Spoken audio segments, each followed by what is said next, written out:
Graça e paz, irmãos. Vamos abrir as nossas Bíblias no livro de Salmos, capítulo 66. Livro de Salmos, capítulo 66.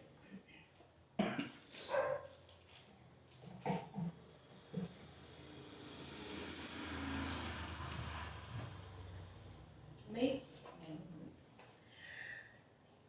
Aclamai a Deus toda a terra, salmodiai a glória do seu nome, dai glória ao seu louvor. Dizei a Deus, que tremendos são os teus feitos, pela grandeza do teu poder. A ti se mostram submissos os teus inimigos. Prostra-se toda a terra perante ti, cantam salmos a ti, salmodia o teu nome. Vinde e vede as obras de Deus, tremendos feitos para com os filhos dos homens. Converteu o mar em terra seca, atravessaram o rio a pé, ali nos alegramos nele. Ele e seu poder governa eternamente, os seus olhos vigiam as nações. Não se exaltem os rebeldes. Bendizei ao povos o nosso Deus. Fazei ouvir a voz do seu louvor, o que preserva com vida a nossa alma e não permite que nos resvalem os pés. Pois tu, ó Deus, nos provastes, acrisolaste-nos como se acrisola a prata. Tu nos deixaste cair na armadilha, oprimistes as nossas costas, fizeste que os homens cavalgassem sobre as nossas cabeças. Passamos pelo fogo e pela água, porém, afinal nos trouxestes para um lugar espaçoso. Entrarei na tua casa com holocaustos, pagar-te-ei os meus votos, o que proferiram os meus lábios e que no dia da angústia prometeu a minha boca. Oferecer-te-ei holocausto de vítimas cevadas com aroma de carneiros, emolarei novilhos com cabritos. Vinde, ouvi todos vós que temeis a Deus, e vos contarei o que tem ele feito por minha alma. A ele clamei com a boca, com a língua o exaltei. Se eu no coração contemplar a vaidade, o Senhor não teria me ouvido. Entretanto, Deus me tem ouvido e me tem atendido a voz da oração. Bendito seja Deus, que não me rejeita a oração, nem aparta de mim a sua graça. Amém? Fechar os nossos olhos, agradecer a Deus. Pai, nós estamos mais uma vez aqui na Tua casa, Senhor, diante da Tua presença. Eis as nossas vidas aqui diante de Ti, Senhor, para rendermos graças e louvores ao Teu nome, Senhor. Assim como diz a Tua palavra, por tudo que o Senhor tem feito a nós, pelos Teus grandes feitos a nós, ó Pai.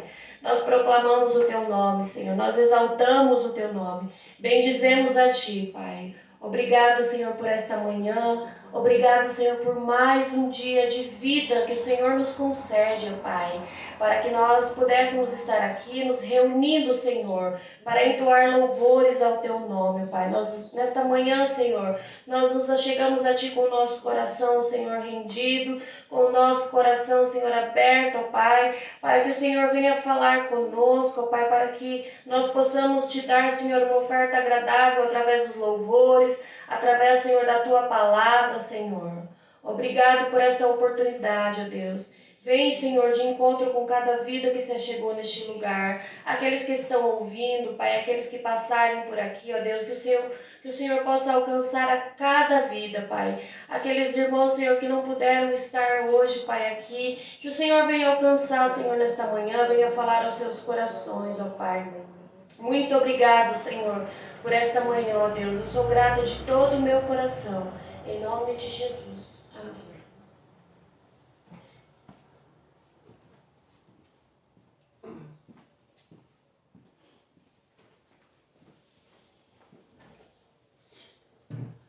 Bom dia, graças a Deus, irmãos. Irmãos, amanhã vamos abrir em Filipenses, capítulo 1. Eu tinha preparado outro assunto para falar, mas ontem eu lendo a Bíblia, me veio uma coisa que falou comigo nesse assunto.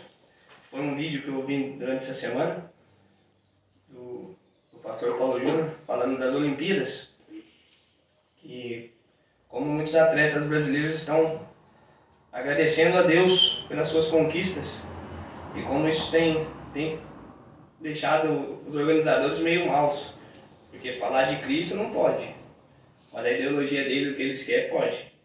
E ele citou isso também, que se para eles Deus não existe, não é ninguém, por que eles vão fazer piada, fazer sátiras com as coisas igual eles fizeram na abertura, não é? Então, aí aqui no texto de Filipenses, capítulo 1, versículo 15, a palavra de Deus diz o seguinte: alguns efetivamente proclamam a Cristo por inveja e porfia, outros, porém, o fazem de boa vontade. Estes por amor, sabendo que estou incumbido da defesa do Evangelho. Aqueles, contudo, pregam a Cristo por discórdia, insinceramente, julgando suscitar tribulação às minhas cadeias. Todavia, que importa? Uma vez que Cristo, de qualquer modo, está sendo pregado, quer por pretexto, quer por verdade, também com isto me regozijo sim, sempre me regozijarei. Aqui o apóstolo Paulo falando que sejam por inveja ou por alguma coisa, estão falando de Cristo, que falem de Cristo.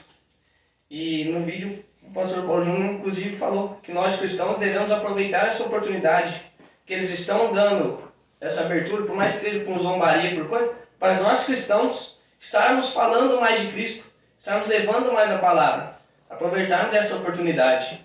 E é o que eu tenho sempre falado, a gente tem sempre conversado aqui na igreja, a gente levar mais a palavra de Deus, o Evangelho, para as pessoas que a gente encontramos na nossa vida, no nosso caminho, seja no trabalho, ali na rua, para que essas pessoas possam conhecer a palavra e se arrepender, para que elas possam conhecer o Senhor também verdadeiramente. Então, essa é a palavra que eu queria trazer hoje de manhã. E com isso eu quero pedir para a gente fazer aquela oração silenciosa, para nos confessarmos e nós arrependermos dos nossos pecados.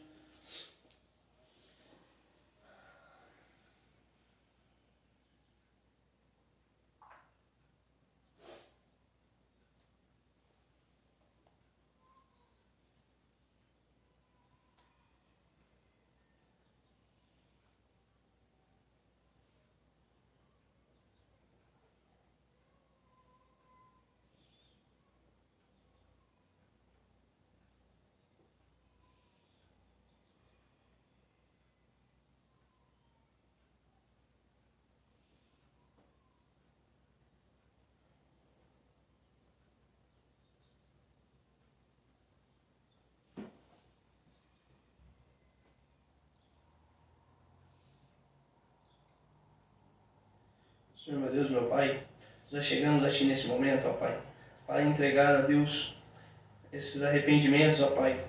Ó Senhor, o Senhor sabe de cada pedido aqui, ó Senhor, cada entrega, cada confissão que foi feita a Ti, ó Deus. Ó Senhor, nos perdoe pelos nossos pecados, ó Pai. Ó Senhor, éramos miseráveis pecadores, ó Pai, mas pela graça e morte de cruz do Seu Filho Jesus, temos a esperança de sermos salvos, ó Deus. Ó Senhor, nada é por nossas forças, ó Pai, tudo é por Ti, Senhor. Ó Senhor, continue abençoando essa igreja, ó Pai, que ela seja uma igreja bíblica, ó Deus, falando das Suas verdades, ó Pai, que seja reta na Sua palavra, ó Deus. Ó Senhor, abençoe cada membro, ó Pai, cada pessoa que está aqui presente, ó Senhor. Ó Senhor, abençoe aqueles irmãos que não puderam estar presentes conosco, ó Pai. Ó Senhor, toca no coração daqueles que têm vontade de estar aqui conosco, ó Pai. Que eles consigam se achegar até nós, ó Deus, para cultuar o Teu santo nome, ó Pai. Ó Senhor, peço que continue abençoando a vida do pastor Estevam, que está à frente desse ministério, ó Pai. Ó Senhor, sabemos que não é fácil, ó Pai, mas o Senhor tem fortalecido ele, ó Deus, abençoando a sua família para que estar junto dele, ó Pai. Ó Senhor, eu louvo e agradeço a Ti, ó Pai, por esse momento estarmos reunidos, ó Pai, com liberdade de cultuar o Teu santo nome, ó Pai. Louvado seja o Teu santo nome, ó Deus. Em nome de Jesus. Amém. Amém.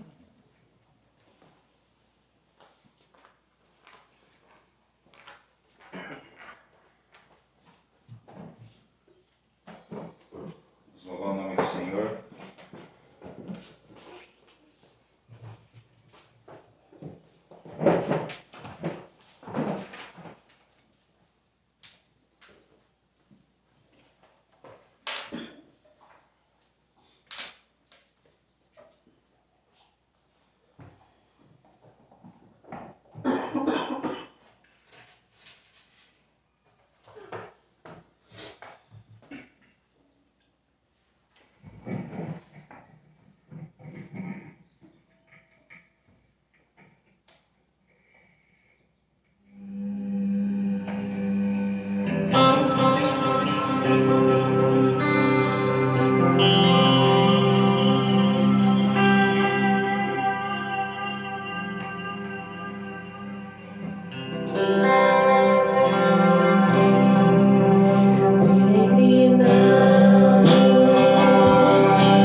estamos, gostaria a nossa amada irmã Marta levar sua voz de oração. Senhor, meu Deus e meu Pai, obrigado por mais esse dia, pela tua misericórdia em nossas vidas, Senhor. Abençoa, Senhor, essa igreja, as pessoas que estão aqui, seus familiares, Deus. Obrigada por tudo. Abençoa a nossa semana que está começando. Jesus, coloca suas mãos sobre nós, sobre nossas famílias, Jesus amado. Abençoa também quem não pôde estar aqui hoje, Deus querido. Obrigada por tudo. Eu oro e lhe agradeço em nome de Jesus. Amém. Amém. Vamos abrir a palavra de Deus. Livro de Mateus, capítulo 12, versículo 43. Livro de Mateus, capítulo 12, versículo 43. O rei, a parábola dos 7 espíritos. Os mais recentes, esse foi um dos mais desafiadores. Um dos que mais tivemos que ler, tentar compreender o que o nosso Senhor está tentando nos dizer aqui.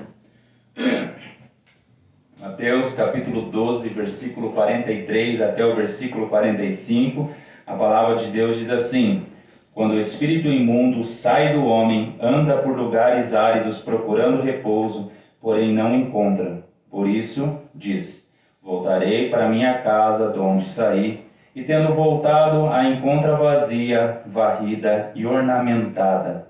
Então vai e leva consigo outros 7 espíritos, piores do que ele, e entrando, habitando ali, e o último estado daquele homem torna-se pior do que o primeiro. Assim também acontecerá a esta geração perversa. Temos visto que nós temos que olhar, estudar, ler a Bíblia, tendo em vista o nosso Senhor, tendo em vista Cristo, porque a palavra de Deus diz: examinar as Escrituras, porque julgais ter nelas a vida eterna, e são elas mesmas que testificam de mim. Nosso objetivo é descobrir o que o autor tensionava comunicar, o que realmente o texto quer nos dizer. O significado do texto está no texto e não em nós. Os autores, com a inspiração do Espírito Santo, reuniram as palavras de modo a comunicar aquilo que eles desejavam mencionar. Quando nós lemos a Bíblia, o seu significado não são as ideias que vêm à nossa mente, e pode ser significativas para nós. Quando lemos e estudamos a palavra de Deus, nós estamos escavando, procurando o ouro, procurando entender o significado real do texto. Esse texto, por exemplo, quando nós olhamos para ele, a primeira coisa que nós pensamos, por exemplo, é isoladamente o significado. Mateus, e nós temos que olhar o contexto, nós estamos vendo que Mateus, ele no capítulo 12, ele está falando sobre a hostilidade dos homens, a perseguição dos homens contra Jesus. Vamos relembrar alguns pontos. Nós estamos vendo que o livro de Mateus ele tem um esboço. Nós estamos vendo que Mateus ele proclama que Jesus é o rei, que Jesus é o Messias, que Jesus é o filho de Davi, que Jesus é o filho de Abraão, que Jesus é o Cristo. E ele está linha por linha nos mostrando sobre isso. Mateus ele fala sobre a gênese da vida de Jesus, ele fala sobre o ensino de Jesus na Galileia dos gentios, ele fala sobre a lei do governo de Cristo, o sermão do monte, o poder do governo de Cristo em resgatar, ele fala sobre o comissionamento dos discípulos, e aqui no capítulo 11 e 12 ele vai tratar dos sinais do governo de Cristo e sua oposição. Temos visto também que a ordem dos milagres, a ordem dos eventos, a ordem dos incidentes é diferente do livro de Marcos e Lucas. Esse texto também encontra-se lá em Lucas capítulo 11, versículo 24 até o 26. Mateus aqui nos apresenta os sinais do governo de Cristo e sua oposição. Nessa manhã, nós vamos falar sobre a ilustração de Jesus e seu significado. E continuarmos olhando com os olhos de Mateus para o grande rei. Veja bem, algumas pessoas desenvolvem toda uma teologia de possessão, expulsão de demônios, baseada em versículos como esse. E perdem de vista aquilo que Jesus está dizendo. Muitas vezes, quando as pessoas olham, ou muitas vezes quando nós olhamos para esse texto, por exemplo, nós pegamos o versículo 43 e versículo 45 e te retiramos do contexto que ele está sendo dito aqui no momento. que nem nós falamos, muitas vezes as pessoas utilizam esses 3 versículos como uma teologia completa sobre a expulsão de demônios. Mas nós temos que ver o contexto. No capítulo 12, nós vemos que uma série de confrontos entre Jesus e os líderes religiosos da sua época. Uma série de confrontos vai culminar nessa sessão, onde Jesus vai falar sobre o verdadeiro parentesco espiritual e vai falar sobre a impureza espiritual. E nós vamos ver o próximo texto que nós vamos falar semana que vem, que fala sobre a família de Jesus. E anote no seu coração, não podemos perder o contexto de vista. Não podemos perder o contexto de vista. Sempre, quando nós olharmos para a Escritura, nós temos que ter em mente o contexto daquilo que está sendo dito. Tem o contexto imediato, que são os versículos anteriores, tem o contexto do capítulo e tem o contexto do livro de Mateus. Nós vemos aqui a disputa sobre o poder que Jesus tem de exorcizar demônios, que está no versículo 22 ao 32, que nós já falamos sobre isso. E Jesus leva esse exorcismo como uma ilustração para mostrar que simplesmente desvencilhar-se das más influências só cria um perigo do vácuo espiritual. O nosso objetivo é compreender a ilustração de nosso mestre, tendo em vista aquilo que está dizendo aqui no nosso texto, tendo em vista as Escrituras. Antes, eu quero que observe que nos versículos 43 ao 45 fazem parte de um contexto mais amplo, onde Jesus adverte sobre os perigos da autossuficiência, os perigos da neutralidade e o perigo da superficialidade espiritual. Jesus está falando sobre esses assuntos. Então vamos analisar o nosso texto. Primeiro, o contexto que Jesus está falando. Para nós entendermos bem esses 3 versículos, nós precisamos observar o verso 38. O verso 38, alguns escribas e fariseus replicaram: Mestre, nós queremos ver de tua parte algum sinal.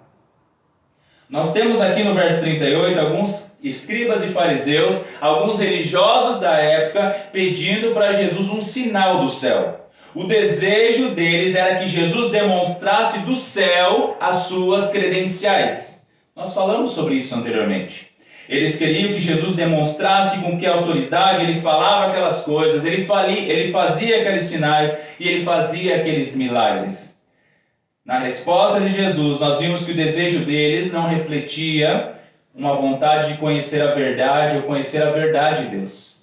Eles tinham outra intenção. O pedido dos fariseus, desses escribas, não era um pedido sincero, mas era uma demonstração de incredulidade. Eles eram incrédulos, conforme a palavra de Deus nos diz.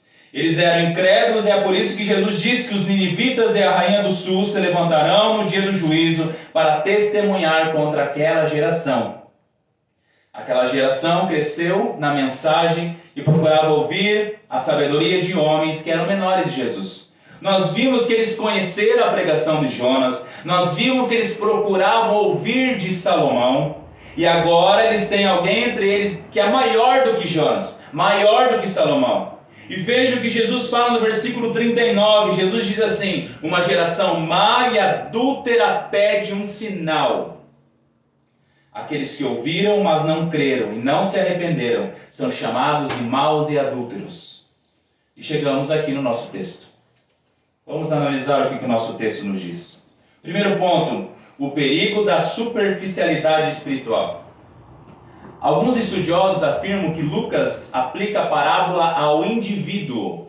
Se você ler o texto de Lucas, você vai ver que ele aplica a parábola ao indivíduo. E Mateus aplica a palavra à nação, à geração. Mas não há diferença se nós olharmos o contexto. O primeiro, os dois estão mostrando a hostilidade dos fariseus.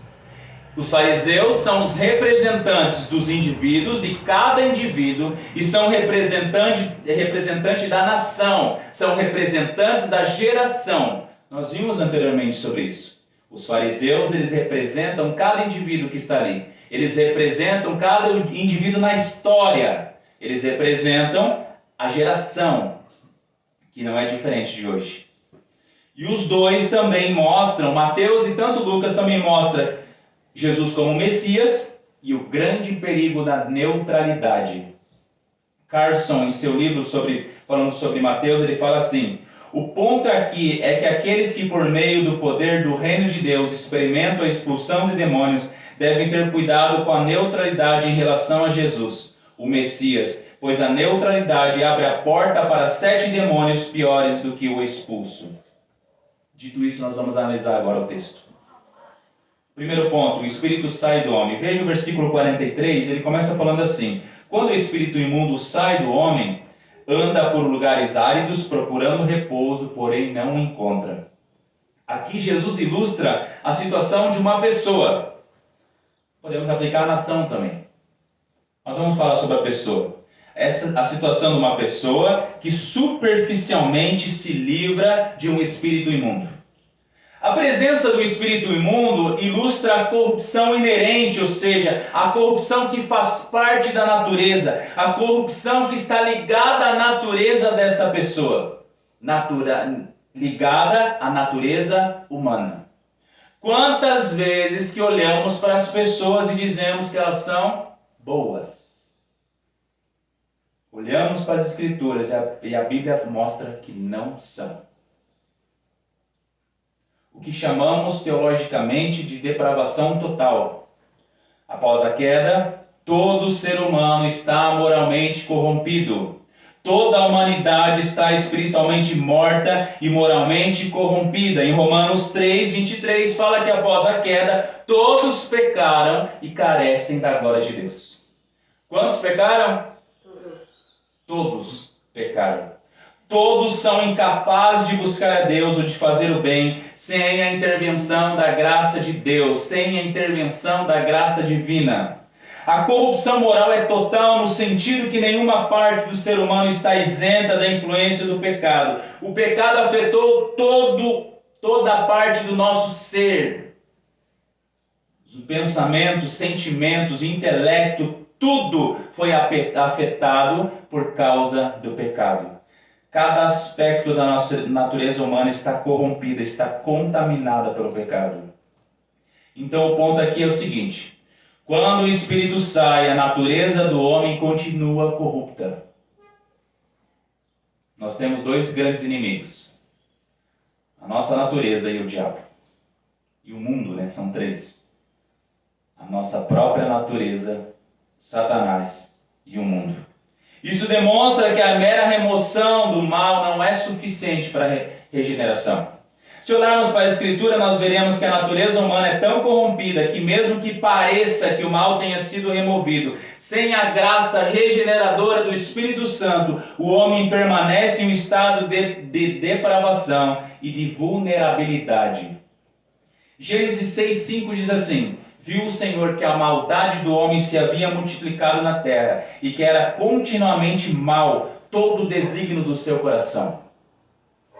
Não se tinham se passado muitos anos, mas os descendentes de Adão já estavam bem maldosos já. Isso foi antes do dilúvio. Então depois do dilúvio foi diferente. A maldade humana continua. Olhe para as Olimpíadas. Se alguém falar glória a Deus, pode perder a medalha. Qual que é o problema? A menina lá falou: Jesus Cristo é o caminho, a verdade e a vida. Ela recebeu uma advertência que da próxima vez que acontecer isso, ela vai receber uma punição mais grave. Quantas coisas que têm acontecido ao nosso redor e nós muitas vezes não temos percebido a grande gravidade e a maldade do homem. Isaías 64:6 diz assim: mas todos nós somos como o imundo, e todas as nossas justiças como o trapo da imundícia. Todos nós murchamos como a folha, e as nossas iniquidades como um vento nos arrebatam. A partir desse mês agora nós vamos ver muitas pessoas perfeitas nos procurando para pedir voto. Lembra desses versículos? Mas todos nós somos como imundo, e todas as nossas justiças como trapo de imundícia. Todos nós murchamos como a folha, e as nossas iniquidades como o vento nos arrebatam.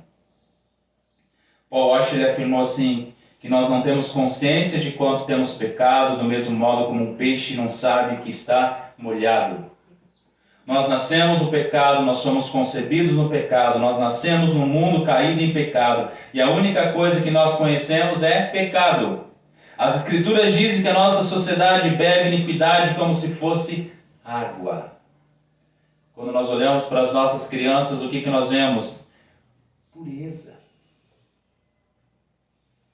Não. Nós vemos pecado, independente da idade. Vai na escola, quantas crianças que são extremamente desobedientes. Algumas pessoas dizem, não, elas não sabem o que estão fazendo. Sabem. Elas sabem o que estão fazendo. É da sua natureza.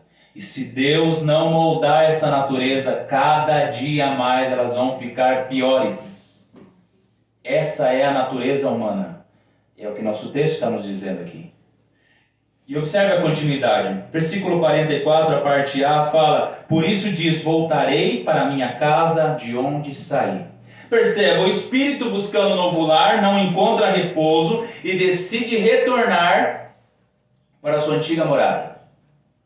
É interessante porque esse espírito busca outros lugares para continuar a sua obra de destruição.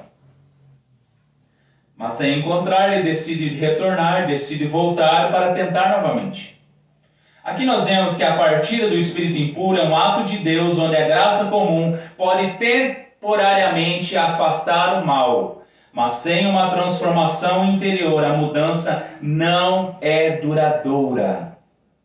A pessoa pode parecer cristã, mas uma hora ou outra ela vai girar a chave e vai ficar pior, conforme diz a Escritura. E veja o que Jesus continua dizendo. O versículo 44b fala assim: e tendo voltado, a encontra vazia, varrida e ornamentada. A casa aqui simboliza a alma da pessoa, ou simboliza a alma daquele povo. O que a palavra diz? Que ela está limpa, está varrida, está ornamentada, mas ela está vazia. Uma reforma moral sem a habitação do Espírito Santo é insuficiente para evitar o retorno do mal. Quantas pessoas que afirmam que o Evangelho é moralismo? O que é isso? Vamos colocar os 10 mandamentos lá em Brasília. Aí ninguém mais vai cometer pecados.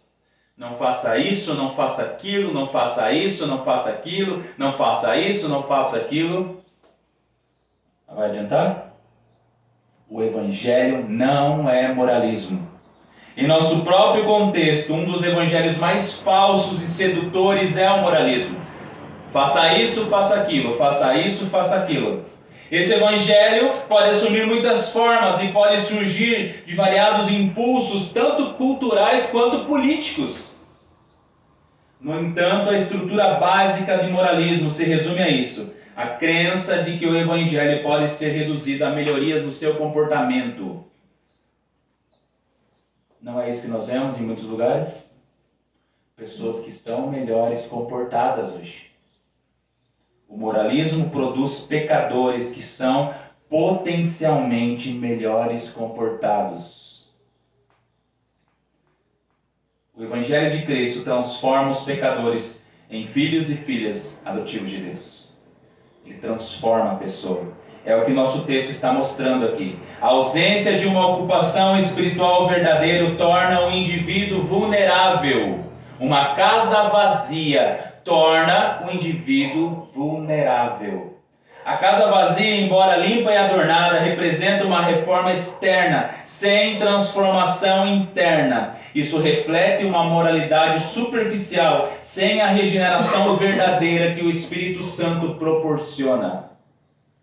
John Owen, ele comentou assim: a ausência do Espírito Santo resulta em um vazio espiritual que nenhuma reforma externa pode preencher. A verdadeira regeneração vem de uma alma profunda do Espírito em nossos corações. Sem o Espírito Santo, aqueles que se dizem crentes viram alvo fácil de influência maligna. Eles ficam por algum tempo na igreja. Eles buscam por algum tempo a Deus, mas logo após eles saem, porque a casa está vazia. Você já tentou fazer as coisas por sua própria força? Fazer aquilo que é certo por suas próprias forças? O que vai acontecer? Por um tempo nós vamos fazer aquilo que é certo. Não vou reclamar mais. Esse ano vai ser diferente. Vou anotar numa agenda, eu vou ser melhor esse ano. 1º de janeiro, não reclamei. 2 de janeiro, quase matei alguém, mas não reclamei. 3 de janeiro, já não aguento mais. 4 de janeiro, já comecei a reclamar. Uma reforma apenas externa não muda aquilo que nós somos. Você desejar ser diferente não vai mudar aquilo que você é. Sem a influência do Espírito Santo, sem a habitação do Espírito Santo, sem o preenchimento do Espírito Santo, nós somos totalmente alvos fáceis. Vejam, tem uma ilustração de um pregador chamado Moody, que uma vez ele perguntou aos seus ouvintes assim: como é que eu posso tirar o ar desse copo que tenho aqui? Pegou um copo e perguntou como é que eu posso tirar o ar dele. Um homem disse assim: para retirar todo o ar, você pode pegar uma bomba, que eu acho que é aquelas de puxar o ar, né? Mas o evangelista replicou: isso criaria um vácuo e quebraria o vidro. Finalmente, depois de algumas sugestões, Moody pegou uma jarra de água e encheu o copo. Pronto, ele disse. Todo o ar foi removido. A vitória do cristão, a nossa vitória, não vem por enorme esforço para eliminar hábitos pecaminosos, mas sim em que o Espírito Santo habita em nós. Olha o que a Escritura diz em Romanos 8, versículo 8 e versículo 9. Diz assim: portanto, os que estão na carne não agradam a Deus. Vós, porém, não estáis na carne, mas no Espírito, se de fato o Espírito de Deus habita em vós. Perceba, nós não estamos na carne porque o Espírito de Deus habita em nós. Porque se o Espírito de Deus não habita em nós, nós ainda estamos na carne, mesmo que a casa pareça varrida, adornada, limpa. E o versículo termina dizendo assim: e se alguém não tem o Espírito de Cristo, esse tal não é dele. O inferno estará cheio com aqueles que foram educados corretamente. Mas os cidadãos do céu serão aqueles que, por pura graça e misericórdia de Deus, estarão lá somente por causa da justiça imputada de Jesus Cristo. Agora veja a condição final do versículo 45, a parte primeira diz assim: então vai e leva consigo outros 7 espíritos piores do que ele, e entrando, habitando ali, e o último estado daquele homem torna-se pior do que o primeiro. Veja, a consequência da superficialidade é um estado final pior do que aquele que foi inicial. Antes tinha 1, agora tem 7. Quer dizer que agora é um padrão isso? Antes tinha 1, agora vem 7. Nós já vamos explicar os números 7 aqui. Lembre-se que eles acreditavam, aquele povo acreditava que a justiça era por meio de um comportamento adequado. Se você fizer isso, se você fizer aquilo, era o famoso moralismo. Ninguém está vendo, irmão Juninho. Então, agora vai. Se alguém está vendo, opa, a irmã Marta está passando na rua. Glória a Deus, louvado seja o nome do Senhor. A Marmata não está passando na rua agora.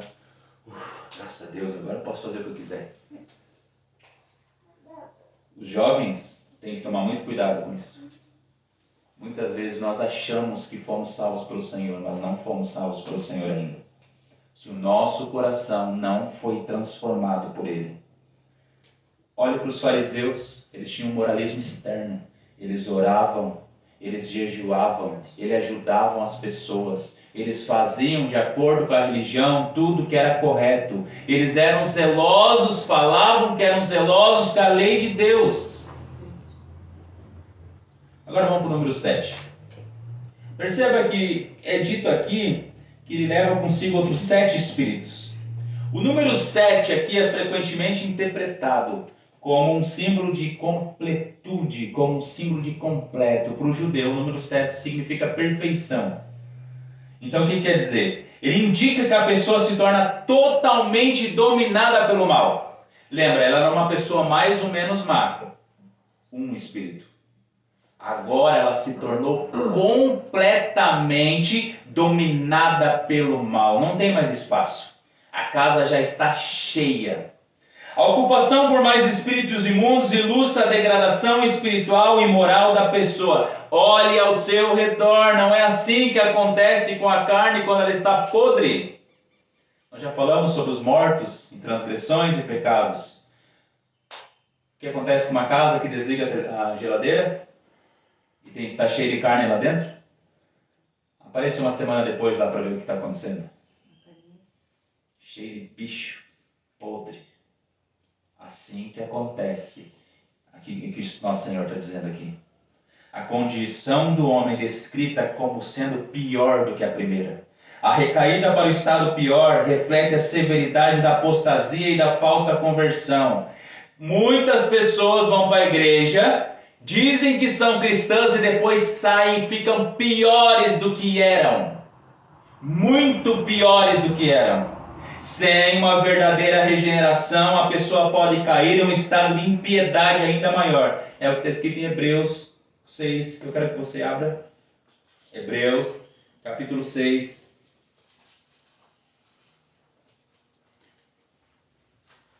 Algumas pessoas acham que esse texto está falando da perda da salvação, em perder a salvação. Mas eu quero mostrar para você que não é. Hebreus, capítulo 6, versículo 4 ao versículo 6.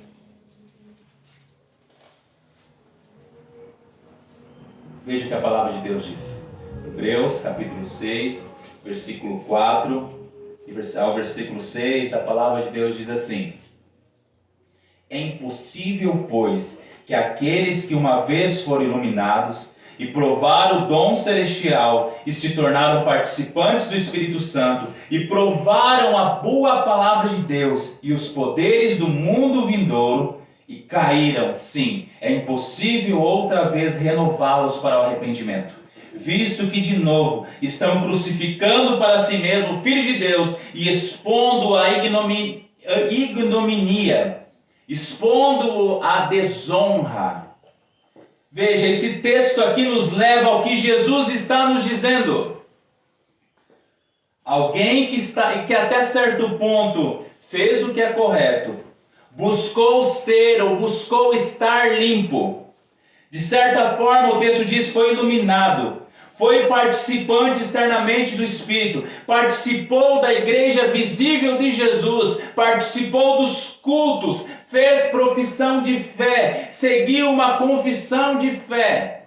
Participou da ceia. Participou dos estudos bíblicos. Mas nunca foi salvo. Nunca foi habitação do Espírito Santo. Este é um alerta severo sobre as consequências de uma purificação incompleta. Veja o que o texto diz. Caíram e é impossível outra vez renová-los para o arrependimento. Porque antes era 1. Agora são 7. Agora eles estão completamente maus. Completamente hostis para com Jesus. Não era a realidade dos fariseus?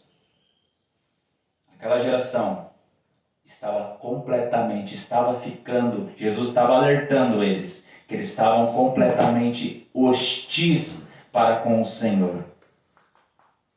Nós somos exortados a examinar se verdadeiramente nós somos salvos, se realmente o Espírito Santo de Deus habita em nós.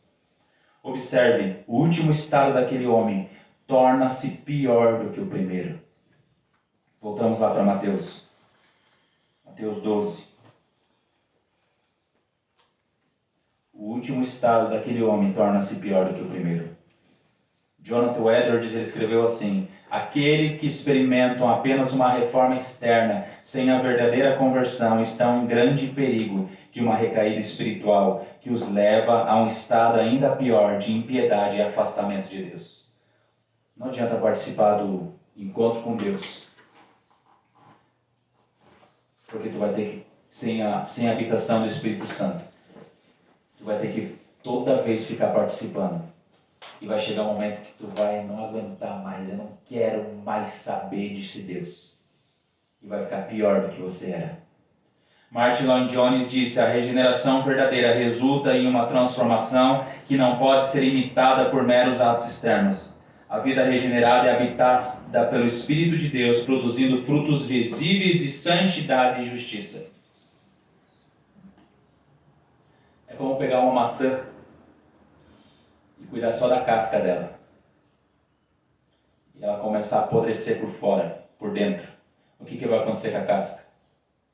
Você pode até lustrar a casca dela, mas aquele podre que está vindo de dentro, uma hora ou outra, ele vai deformar aquilo que a maçã é.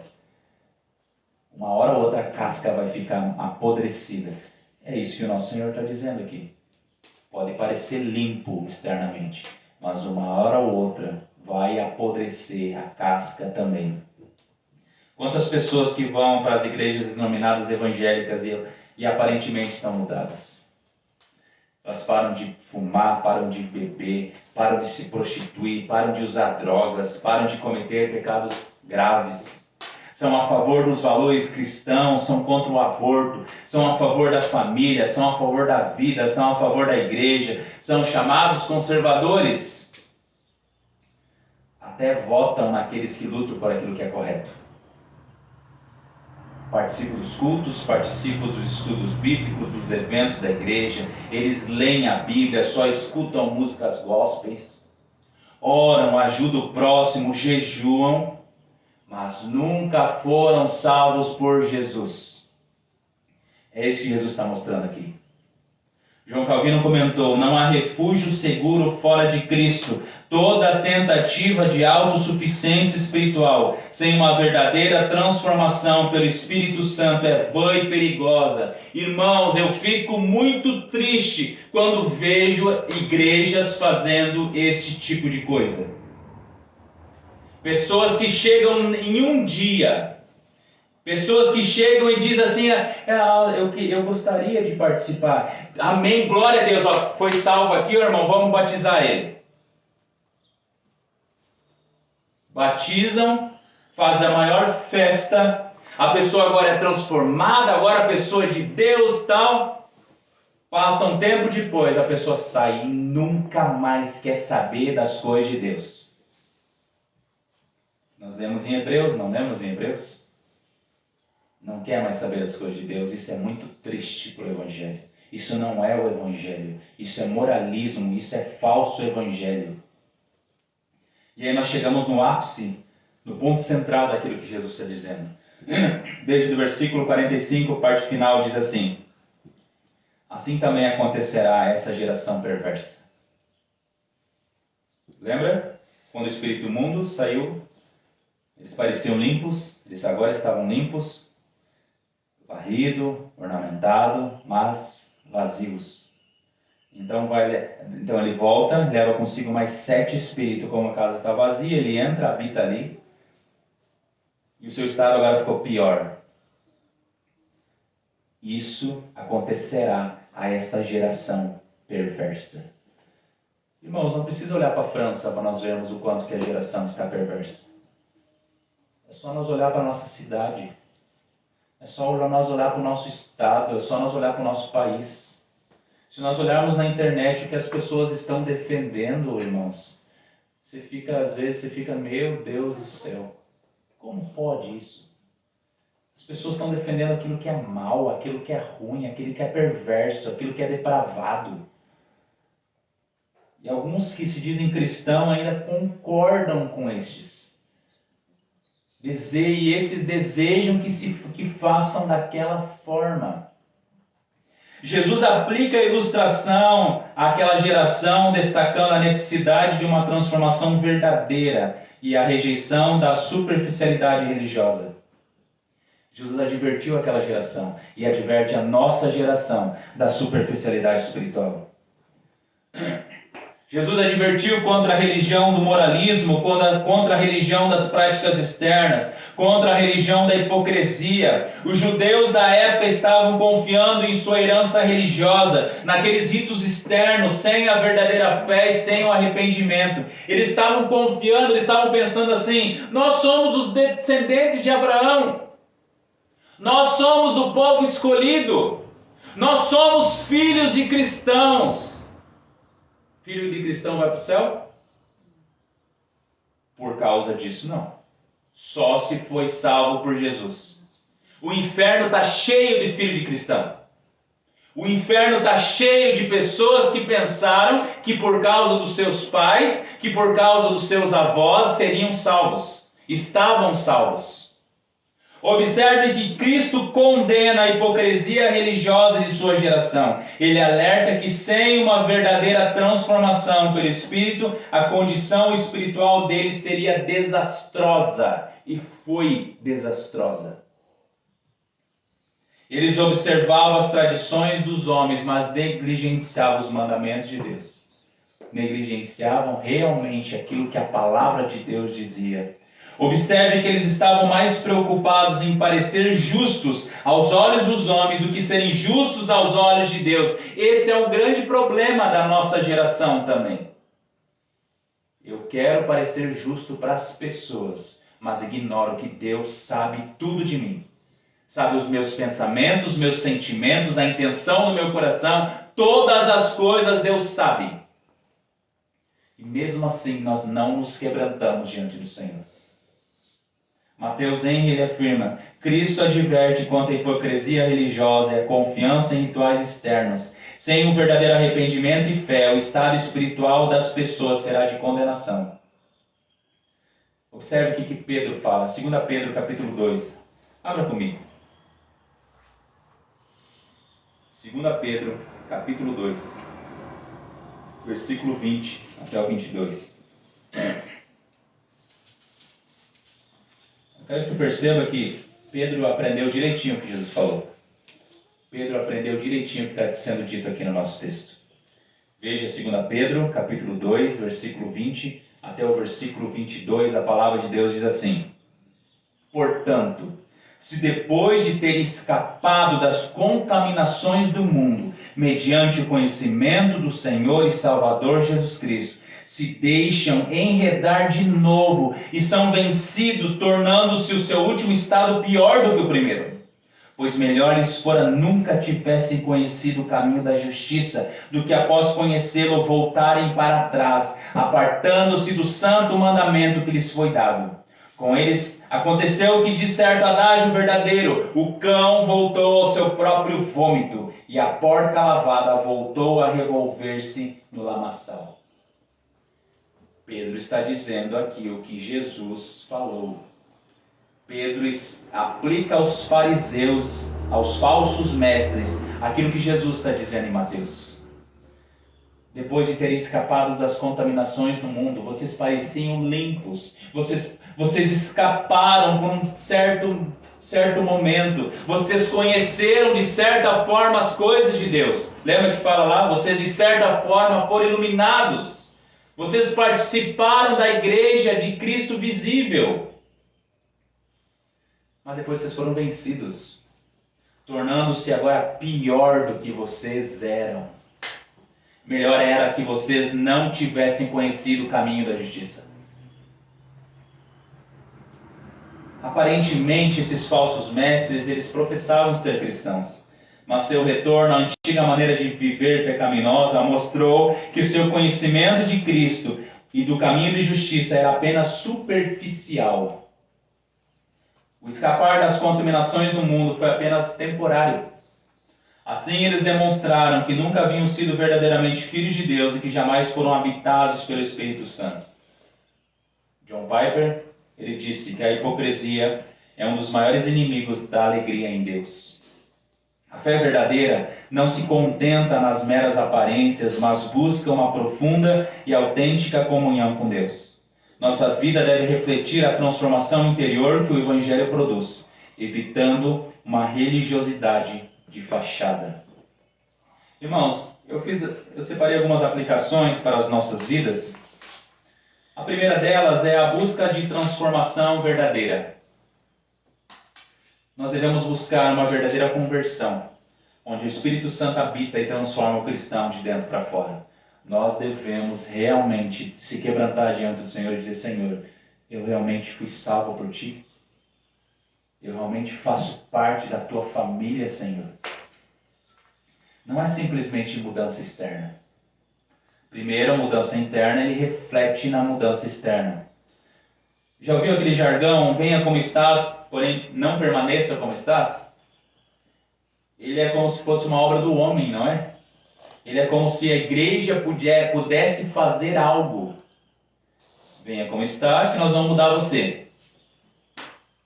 Mas não é dessa forma. A obra completa é de Deus.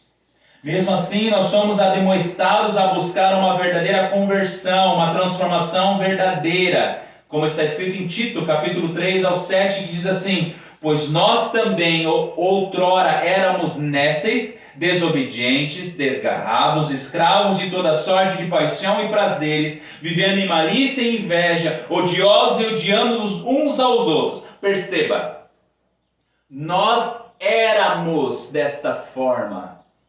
Nós nunca fomos santos sem o Senhor. E o versículo 4 continua dizendo: mas quando, porém, se manifestou a benignidade de Deus, nosso Salvador, e seu amor para com todos, não por obras de justiça praticadas por nós. Não fomos nós que fomos até o Senhor. Não fomos nós que fizemos uma obra. Mas segundo a sua misericórdia, Ele nos salvou, mediante o lavar regenerador e renovador do Espírito Santo, que Ele derramou sobre nós ricamente por meio de Jesus Cristo, nosso Salvador, a fim de que, justificados por graça, nos tornemos seus herdeiros segundo a esperança da vida eterna. Ele nos salvou mediante o lavar regenerador do Espírito Santo. Observe o lavar regenerador e renovador do Espírito Santo. Não podemos entrar no reino de Deus sem, em primeiro lugar, Ele ter mudado o nosso coração. Esse texto está intimamente relacionado ao novo nascimento. Significa a completa transformação da vida de uma pessoa. Significa nascer de novo. O lavar regenerador e renovador é uma obra do Espírito Santo que nós chamamos de regeneração. Na regeneração, o Espírito troca o coração humano, vivificando-o da morte espiritual para a vida espiritual. É o que a Escritura nos chama de novas criaturas. Agora, vocês são novas criaturas. Onde anteriormente não havia disposição, onde anteriormente as pessoas diziam que as pessoas não vivem falando que têm livre-arbítrio. Por que elas não param de pecar? Porque a Bíblia fala que nós, o ser humano, naturalmente está inclinado para o pecado. O nosso coração é pecador. Nós somos pecadores. Nós vamos escolher tudo aquilo que é errado em relação a Deus. Mas quando o Espírito Santo de Deus troca o nosso coração, a nossa inclinação, a nossa disposição, o nosso desejo é fazer aquilo que é correto perante Deus. Agora nós estamos dispostos, inclinados às coisas de Deus. A segunda é a vida cheia do Espírito Santo. Nós devemos buscar continuamente o enchimento do Espírito Santo, mantendo-nos vigilantes contra a complacência, contra a estagnação espiritual. Convido você a abrir a palavra de Deus em Efésios capítulo 5. Veja que texto maravilhoso em Efésios capítulo 5. Versículo 18 ao 21. Veja o que a palavra de Deus diz. Efésios capítulo 5, versículo 18. E não vos embriagueis com vinho, no qual há dissolução, mas enchei-vos do Espírito. Agora perceba a continuação do texto que diz assim: de que forma nós vamos nos encher do Espírito Santo? Falando entre vós com salmos. O que é isso? Palavra de Deus. Entoando e louvando Ele de coração ao Senhor com hinos e cânticos espirituais. O que é isso? Adoração a Deus. Palavra de Deus, adoração a Deus. Dando sempre graças por tudo a nosso Deus e Pai, em nome de nosso Senhor Jesus Cristo. O que é isso? Oração. Palavra de Deus, adoração a Deus, oração. sujeitando-vos uns aos outros com temor de Cristo. O que é isso? Comunhão. Observe, para sermos cheios do Espírito Santo, palavra de Deus, adoração, oração, comunhão. O nosso texto está falando isso, não está falando isso? O ato de encher-se do Espírito aplica-se a toda a vida cristã. Esse encher é progressivo e deve ser buscado com regularidade. Aí você fala assim, tá, mas é um texto, então vamos lá, Colossenses capítulo 3.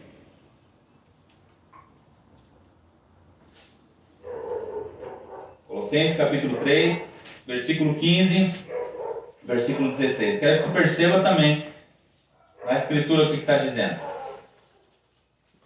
Colossenses capítulo 3, versículo 15 e versículo 16. Olha o que a palavra de Deus diz assim: seja a paz de Cristo o árbitro em vosso coração, a qual também fosse chamados em um só corpo, e sede agradecidos. Agora veja o que a palavra de Deus diz assim: habite ricamente em vós a palavra de Cristo. O que é isso? Palavra de Deus. Instruindo-vos e aconselhai-vos mutuamente em toda sabedoria. O que é isso? Comunhão. Louvando a Deus com salmos e hinos e cânticos espirituais. O que é isso? Adoração. Com gratidão em vossos corações. O que é isso? Oração. Novamente nós temos os 4 itens do texto anterior: palavra de Deus, adoração, oração e comunhão. Tem como se ter comunhão sem estar na igreja? Aqui Paulo diz aos cristãos que deixem a paz de Cristo governar seu coração e permitam que a palavra de Cristo habite ricamente neles. Aquele que é cheio do Espírito Santo é cheio de Cristo, de Deus e de sua palavra e faz parte da igreja de Jesus.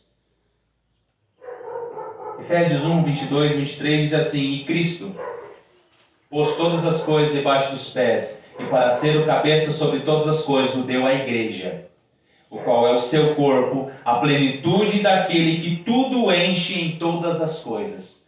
Quer enchido das coisas de Deus, do Espírito Santo? Faça parte da igreja de Jesus. Porque na igreja de Jesus deve ter palavra de Deus, adoração, oração, ministério de dança. Ministério de dança não. Comunhão. Palavra de Deus, adoração, oração e comunhão. Terceira aplicação: discipulado. Nós, como igreja de Cristo, nós devemos nos concentrar em sermos discipulados profundamente. Não podemos corrigir comportamentos superficiais, mas nos guiando para um relacionamento profundo com Cristo. Mateus 5,48, que nós já falamos sobre isso, fala assim: portanto, sede vós perfeitos, como perfeito é o vosso Pai Celeste. Deus não quer que você seja melhor. Deus quer que você seja perfeito. Sede vós perfeitos. O padrão que Deus exige do seu povo é o seu próprio caráter perfeito. Embora nessa vida nós não possamos ser perfeitos, esse é o alvo perseguido por todos aqueles que são feitos filhos de Deus. Nós não fomos chamados para fazer o que Jesus faria, mas somos chamados para fazer o que Jesus fez. Esse é o padrão de perfeição. Nós sermos a imagem do seu Filho. Nós sermos a imagem de Cristo, a palavra de Deus diz. Quarto lugar, advertência contra a superficialidade. A igreja deve alertar e ser alertada contra a falsa segurança baseada em práticas religiosas externas, sem a presença real de Cristo na vida do crente. Algumas pessoas acham que ser batizado, que tomar ceia, que ser membro de uma igreja é ser salvo. É isso que a Bíblia diz? Não. Essas coisas fazem parte da vida cristã, mas não é isso que salva a pessoa. As pessoas muitas vezes elas estão desesperadas, precipitadas em querer ser batizadas, por exemplo, porque elas querem nascer de novo. Nós já aprendemos, já vimos que ser batizado não significa nascer de novo. Timothy Keller, Ele escreveu assim: muitos cristãos hoje caem na armadilha da hipocrisia, praticando uma religiosidade de aparência sem uma verdadeira transformação do coração. A graça de Deus nos chama a uma vida de integridade, onde nossas ações externas refletem a nossa verdadeira condição interior. Quantas pessoas que eram cristãs até março de 2023, de 2020, quando as igrejas, acho que foi em abril, quando as igrejas foram proibidas de fazer culto. Essas pessoas participavam do culto na segunda, na terça, na quarta, na quinta, na sexta, no sábado e no domingo. Quando as igrejas pararam,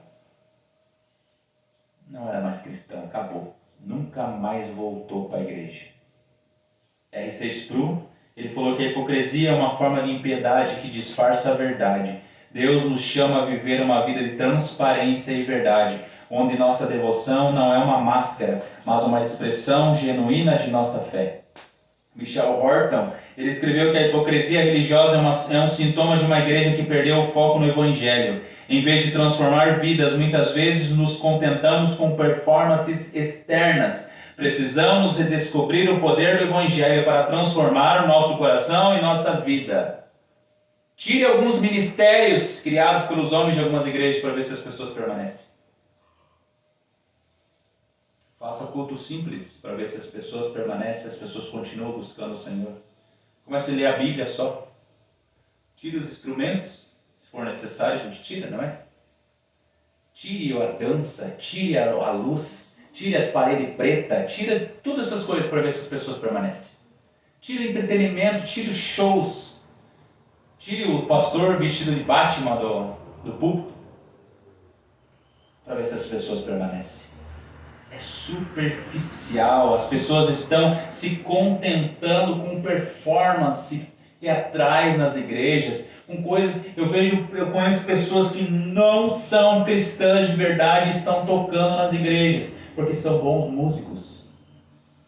Nós não devemos cair nessa. Jonathan Edwards escreveu que muitos professam a fé cristã e exibem alguma forma de devoção, mas não experimentam a obra profunda e transformadora do Espírito Santo em nossas vidas. A verdadeira religião reside nas afeições santificadas que moldam toda a nossa conduta. Para concluir, amados, nós vimos que Mateus 12, 43 e 45 serve como alerta poderoso contra a superficialidade espiritual e a necessidade de uma transformação verdadeira em Cristo. Essa passagem ilustra que uma simples reforma moral externa, sem uma verdadeira renovação interior, é insuficiente e ela é muito perigosa. Jesus adverte que um espírito impuro, ao ser expulso, pode retornar com mais força se a casa não estiver habitada pelo Espírito Santo. A casa desocupada representa o coração que pode ter sido moralmente reformado, mas não experimentou a transformação verdadeira pelo Espírito Santo, o lavar regenerador e renovador do Espírito Santo. Essa ausência de transformação verdadeira deixa a pessoa totalmente vulnerável a uma recaída espiritual, ainda pior do que a condição inicial. Jesus é o nosso Cristo, é o nosso Rei, não é? Ele exige uma mudança profunda e duradoura, que só pode ser alcançada através da habitação do Espírito Santo. É interessante porque nós estamos falando nas terça-feiras sobre o Espírito Santo. E tem caído bem certinho nos textos sobre o Espírito Santo aqui. Sobre a obra do Espírito Santo na vida das pessoas. Nós devemos buscar ser um corpo de cristãos verdadeiramente regenerados, vivendo uma contínua dependência e enchimento do Espírito Santo. Irmãos, eu desejo que todos aqueles que fazem parte aqui, que todos aqueles que estão participando aqui junto conosco, estejam lá no céu junto conosco. Tenham comunhão conosco lá no céu. Esse é o verdadeiro sentido da igreja de Jesus. Não é o sentido de nós nos reunirmos, nós nos alegrarmos, nós ficamos felizes, nós ficamos contentes, irmão Juninho fez mais um ano de vida, aleluia, glória a Deus. Isso nos alegra, mas não é só isso. Nós nos alegrarmos com o nosso irmão só nesse sentido, mas nós realmente sermos salvos pelo Senhor. Eu jamais desejaria o irmão Juninho viver 150 anos aqui nessa terra e ir para o inferno. Qual que é o sentido disso? Eu me alegro em saber que os irmãos estão sendo transformados pelo Senhor e foram salvos pelo Senhor. Eu jamais vou querer que os meus filhos vivam felizes, alegres, contentes, regozijantes, nunca sintam dor, nunca sintam tristeza, nunca sintam aqui nessa terra. E eles passam a eternidade fora do reino do Senhor. Passam a eternidade no inferno. Eu não desejo que isso aconteça. Por isso que nós estamos falando sobre o Evangelho do Senhor aqui. Por que isso que nós estamos repetindo sobre o Evangelho do Senhor? Kevin DeYoung alerta que é fácil cair na armadilha de uma santidade de fachada, onde nós fazemos tudo certo aos olhos dos outros, mas negligenciamos a transformação interior. A santidade verdadeira é uma questão do coração, que se reflete em nossa vida diária. Irmãos, que nós venhamos estar com os nossos olhos fixados no autor e consumador da nossa fé, Jesus Cristo. Como está escrito em 1 João 5,20. Também sabemos que o Filho de Deus já veio e nos tem dado entendimento para reconhecermos aquele que é verdadeiro. E nós estamos naquele que é o verdadeiro, em seu Filho, Jesus Cristo. E esse é o verdadeiro Deus e a vida eterna. Louvado seja o nome do nosso Senhor. Pai, obrigado, Senhor, por mais essa manhã. Nós podemos nos reunir aqui nesse lugar, onde nós podemos nos alegrar em Ti, onde nós podemos bendizer o Teu santo nome, Senhor. Perdoe, Senhor, os nossos pecados, perdoe, Senhor, as nossas falhas, perdoe, Senhor, todas as coisas que temos feito que não têm Te agradado, Senhor Jesus. Abençoa, Senhor, aquelas que não puderem estar aqui nessa manhã, aqui nesse lugar, aquelas pessoas que têm estado conosco. Tenha misericórdia dessas vidas, Senhor. Que nós possamos ser também quebrantados por Ti, restaurados por Ti, Senhor, e enchidos do Teu Espírito Santo, Senhor. Em nome de Jesus nós pedimos e já Te agradecemos. Amém. Irmãos, sabemos que algumas pessoas não estão podendo estar. Eu gostaria que nós colocássemos diante do Senhor agora os pedidos da nossa oração. Orássemos por essas pessoas também que não puderam estar hoje nessa manhã. Peço para a nossa amada irmã Rosane, levar sua voz em oração. Pai querido, Pai maravilhoso, te louvamos e te bendizemos nesta manhã maravilhosa, Pai, onde o Senhor nos concedeu esse momento tão precioso, Senhor, onde aprendemos da Tua palavra, sentimos a Tua presença, o Teu amor, a Tua misericórdia sobre as nossas vidas, Pai.